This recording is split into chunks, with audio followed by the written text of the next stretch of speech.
I want to go over this box here, and we'll go over it more here in a little bit, but basically the controls, everything's self-contained.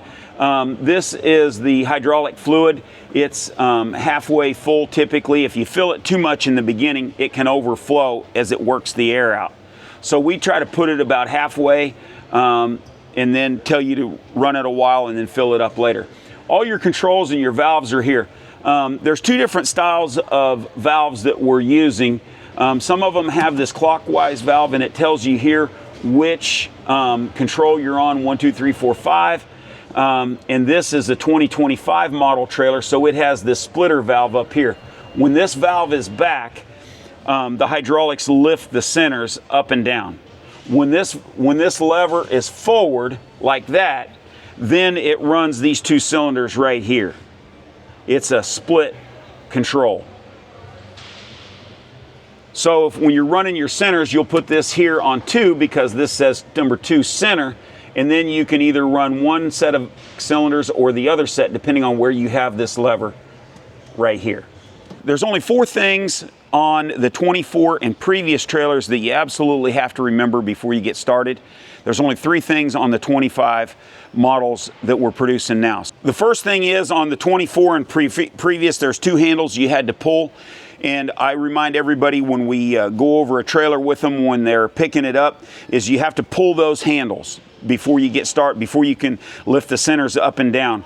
And so that's the first thing you have to remember. On the 25 models, we don't have the handles anymore. We have hydraulic cylinders, and you have to make sure that those cylinders are all the way back before you can run your sides, or I mean your centers up and down.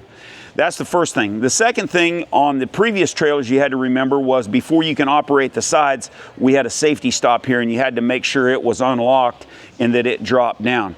On the 25 models, we have a hydraulic valve, a locking valve on the sides that operates those. And so you don't have to remember this one anymore. So let's walk on to the back of the trailer. The third thing that you have to remember is there's a pin right here, and you have to pull this pin and lift this out before you can flip the ramp over. So that's the third thing that you have to remember when you're operating your trailer. And these things won't all be at once. They're just things that you have to remember.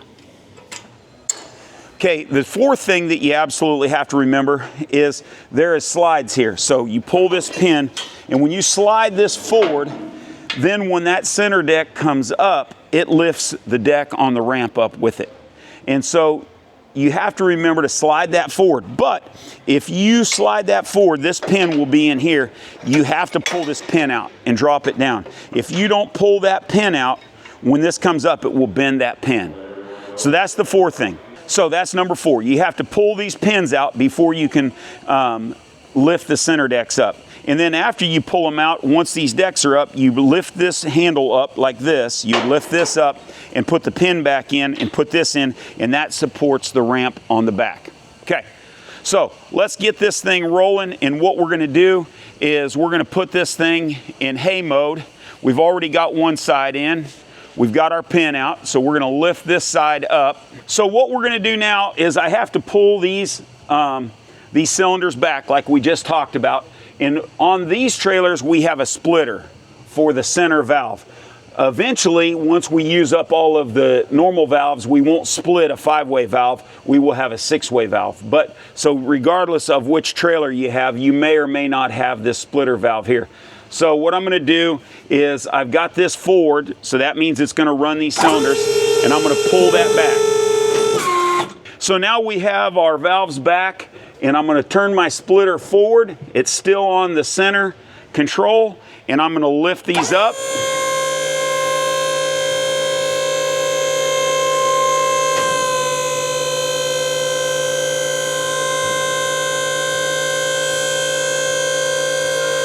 Now we have them up out of our way. I'm gonna pull my splitter forward, and I'm gonna run those back.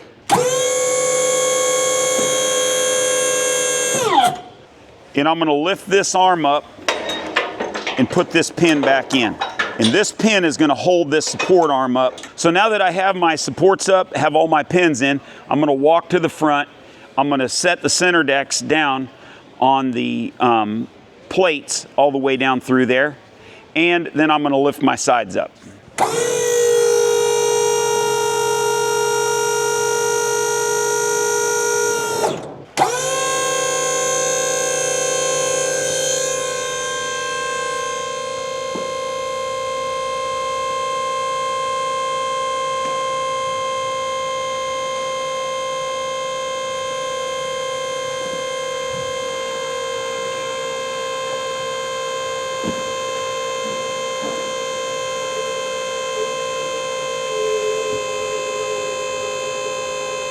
Okay, now we have it in hay mode. We already had one side in hay mode just for demonstration here at the farm show, so you would just lift the other side up just like I did that. There's nothing to it. Now we have it in hay mode, ready to go. When we're ready to load hay, we can push it on from the back. I like to push mine on the bottom 2 rows on from the back. And then I set the top row on from the side. Travis said he has pushed 3 at a time forward with his and loaded them all from the back. I've never tried that, but I know some of the customers prefer that method. When you go to dump your hay, you pull in and you drop the sides. When they come down a little bit past level, your hay should roll off. And if it doesn't, if it's old hay, soft hay, if you have 3 rows and they just don't want to come, you just put it back on the center mode and you lift this up and it will push the hay off for you. You know, this is it's the only trailer I know of that you can dump one side at a time. So whichever side you dump first, that top row will come off with that row of hay. A couple things that I like to talk about is that this is also the only trailer, double row hay trailer with an adjustable size cradle. So you set this cradle for the size of your hay. And ideally what you want is your hay to touch going down the middle. And if it touches, then you're as narrow as possible going down the highway, coming through gates, doing those kind of things.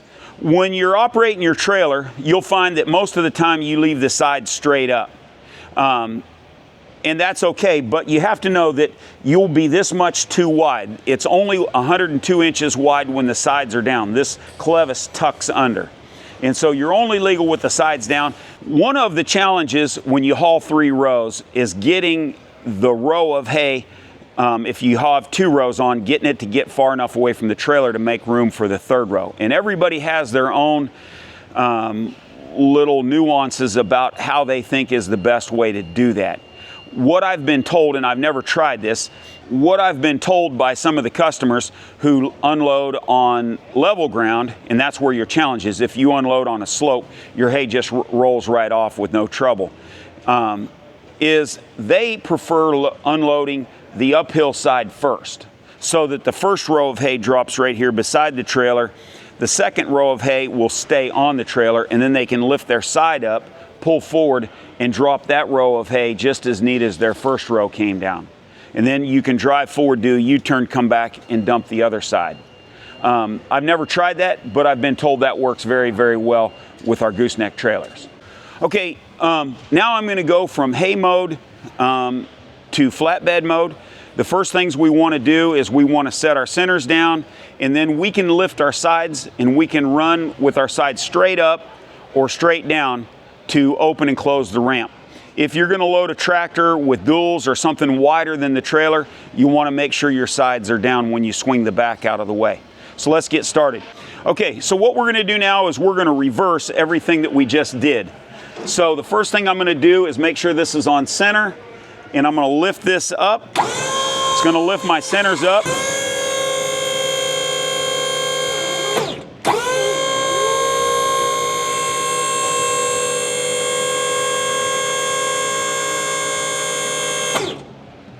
Now I'm going to flip my splitter, pull it forward. So now I'll be running these 2 cylinders here, and I'm going to bring them back. We've got this ready. Now I got to go back and drop my supports on the ramp.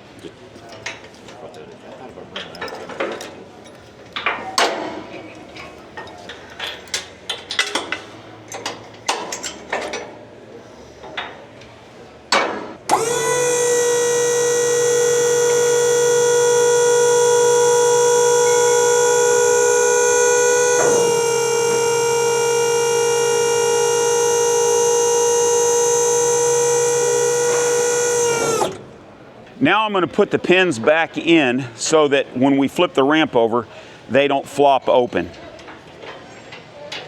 Okay, so now I'm going to make sure my chain's on the outside. I'm going to put this pin in, and this pin is going to hold this thing from flopping open when our ramp comes over center.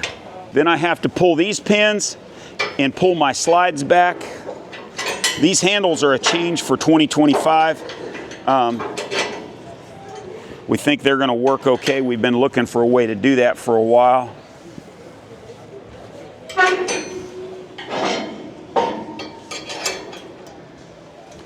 And now when the ramp comes over, if those would have been forward, they would have dug into the dirt when they come over forward. Okay, if you have your sides straight up, which you'll be 99% of the time when you're hauling stuff, because they give you such a peace of mind that whatever you have on your deck is going to be staying. The thing that you have to know is that they stick out this much past 102. So in actuality, you will be this much over width. So now we have it back in flatbed mode. We have one side up and one side down to show you how this works. The next thing we're going to do is flip this ramp over. So first thing I have to do is make sure I pull these pins.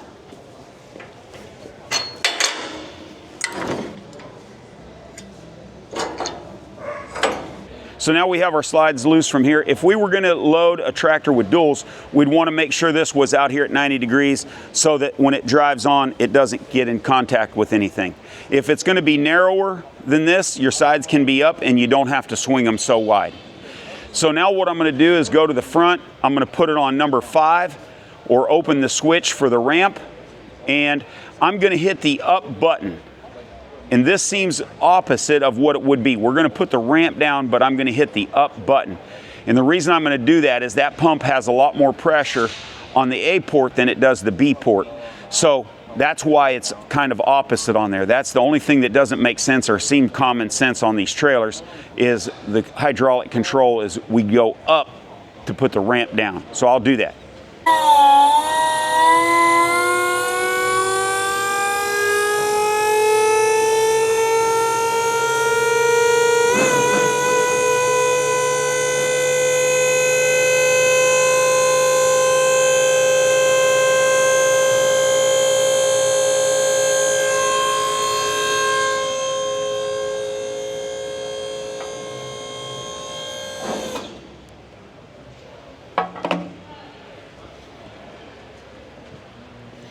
Okay, I want to talk about the ramp here just a second.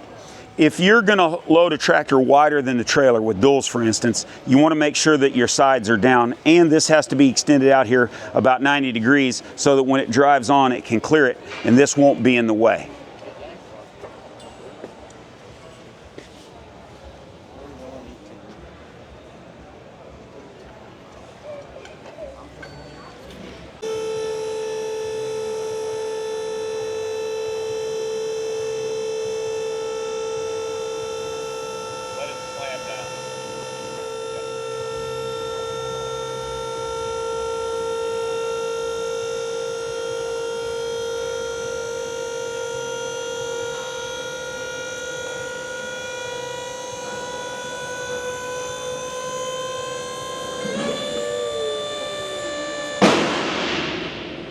So now we have our ramp back over. We'll just close our sides, put our pins back in. And I will say this while I'm doing it. I've sold a lot of these trailers to people who were really hesitant when I went over this with them. And they were afraid it was too much to do or too much to remember. And they asked me, they say, well, John, can I call you before I operate it? And I always say, absolutely. My phone number's on the trailer. So if you or anybody else is going to operate this trailer, give me a call. I'd rather go over it with you and prevent something than have somebody tear it up. And you know, they'll go home and I won't hear from them for several weeks, and then it'll cross my mind and I'll call them and I'll say, hey, have you used your trailer yet? And they'll say, yeah, I hauled 400 bales the first day. And I'll say, well, everything go good? And they said, yes. They said, you were exactly right. When I got home, I was very hesitant, but I just walked around the trailer, looked at it, and I remembered everything that you said. It's all common sense and it all came back, and I haven't had any trouble. We also have videos on YouTube. Travis has done a lot of videos. He breaks it down probably better than I do about how to do some of these things. It's all common sense, When you look at the trailer, it's very easy to remember and very easy to do, and it doesn't take that long. Once you've done it once or twice, you just set it up and go on, and a lot of times you'll leave it in hay mode for days or weeks at a time before you have to use it to haul a tractor with or go get a tractor or something. So it's not something you have to do back and forth all the time, and you get very good at it and you just do it without even thinking. Okay, now let's go over a few things that I call rat killing. First thing is these trailers come greased. You probably want to go over them again, especially before winter. Make sure that you grease them with the sides up and the sides down. The challenge is getting grease all the way around there. We're looking at some other options for that. We just haven't come up with a good plan yet. There is side stops right here. You see these washers. We didn't paint those so that you would see. Those are to stop your sides from coming down and hitting the wheels. This one has aluminum wheels on it, and so they're a little wider. They stick out wider than a steel wheel, but that's what these are for if you wonder. If yours don't have washers and that's tight, that means that your sides didn't touch and you were good to go. But these are safety stops. There's one here and one in the front. It's just to protect your tires if needed. Okay. The next thing is these tires are 18-ply tires with steel sidewalls. They're a very high quality tire. As you know, everything on this trailer, we've tried to do the best that we could, but they hold 127 pounds of pressure. And it's important that you make sure that those tires are fully inflated before you haul a heavy load. We use Dexter axles, and we buy them greased. We can order them oiled or greased, but these are greased. So you don't have to do any maintenance on them. You don't have to check the oil, do anything like that. Most farmers prefer them greased, so I just order them that way unless they give me a special order. The other thing is like this trailer has 15,000 pound axles on it, and the lug nuts on this are torqued to 500 foot-pounds. And we pre-check those, or we tighten those with the torque wrench before you get your trailer. It's picking up your mic. I'm just putting Okay. Yep. Okay, the next thing is if you look under there, you can see what is called the hutch suspension. This suspension is off of a semi-truck. Each axle has 40,800 pounds of spring under it. But it's called a double slip spring with adjustable tie rods. And so we have already adjusted this so that this trailer should pull perfect. One thing that we do different than any other manufacturer is after we assemble the trailer, we pull this trailer and then we back it back in the shop and we adjust those tie rods to make sure that they're perfect before you leave it, before you take it home or before it's delivered. So hopefully there's not much adjustment. Dexter wants you to check that adjustment at 800 miles or light use. And the directions are in your owner's manual. They're on Dexter's website, and there's videos on YouTube about how to adjust that suspension. This right here will come in your toolbox. This is a winch plate. And so if you want to add a winch to your trailer, you just bolt your winch to that, whatever winch you want. It's got a receiver hitch. There's one there and one here. And there's a corresponding clevis on each side if you want to double back your cable to double the strength of your winch. But the good thing is after you've used your winch, you can pull that pin and take it off and put it in your toolbox or put it in the shop, and it's not setting out in the weather. You know, the weather destroys way more winches than use ever did. So this is your winch system. This right here, this bar, a lot of people wonder what this bar is, and that is an extension for this. And we'll talk about this. All of the trailers come with a hydraulic motor on the jacks, okay? And they have a pin in them right here. The good thing is if your battery ever dies or goes dead or you got it out of there and you're in emergency and you have to operate your trailer, you take this snap pin out of this side and you put it in this side here, and then you can use your hand crank. But if you have hay on and this is at a 45-degree angle, you won't be able to use this handle unless you put this extension on here, and then you can operate it that way. So that's what that's for. The other thing is, this is a dummy light, and we're going to talk about this switch here in just a second. There's a switch that when you flip that switch, it locks the brakes on the trailer. So if you're pushing hay on, it doesn't tear the transmission out of your truck. The bolts here in the top, Dexter wants you to set your trailer up so that it's level when it's loaded. And these are torqued to 90 foot-pounds. Okay, so let's go over a couple things in here. We're almost done. Okay, this is the switch that I'm talking about. When this is down, your truck is running the brakes on your trailer. If this is in the middle, you have nothing running the brakes. And when this is up, you'll hear a snap, and this light up here at the top that I just showed you will come on. And that's just a reminder light when you're walking back to the truck that you have your brakes locked up. This switch right here is the one that runs your utility lights. When you flip that up, they're mounted here on the back, and they light up the world. So this is the junction box right here above your battery where all of your wires join and connect, just for simplicity and to keep it out of the weather. Everything is fused. There's a fuse box right here so that if anything shorts out or it doesn't burn the wiring harness in your whole trailer down. If something's not right, check these fuses. This one is equipped with a solar charger. This is the control box for the PulseTech solar charger, and it has an inline fuse that is mounted right here. I don't know if you can see that, but it has its own fuse. So if you think your solar charger's not working, check that fuse first. We've talked about this. This is your hydraulic pump. Everything is self-contained. You see our Dextron 3 is in the halfway mode here, and our hydraulic valve is there. And that pretty much completes the class that I give everybody when they come to pick up their trailer. And so that should get you started, and that should be as good as me being there with you. This right here is the charger that we have mounted to top off your battery at night. People always ask me, how long will the battery last? I think the battery, if you're not using the brakes on your trailer, probably last a week. But the magnets in that brake will run your battery down faster than your hydraulics. The reason the hydraulics really never wear out or have problems is because they never have to really work hard. The hardest thing they do is flip the ramp over or run the jack motor.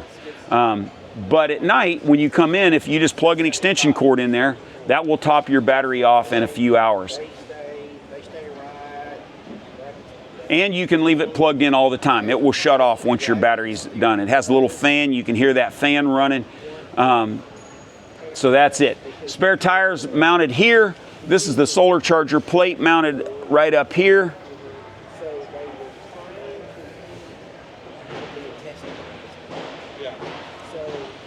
So if you have any questions about the trailers, give me a call. My phone number is on the trailer. It's all over our website. It's everywhere. Call me, and I would like to go over it with you. If you've bought a used trailer or you don't know how to operate one or you have any questions, just call me.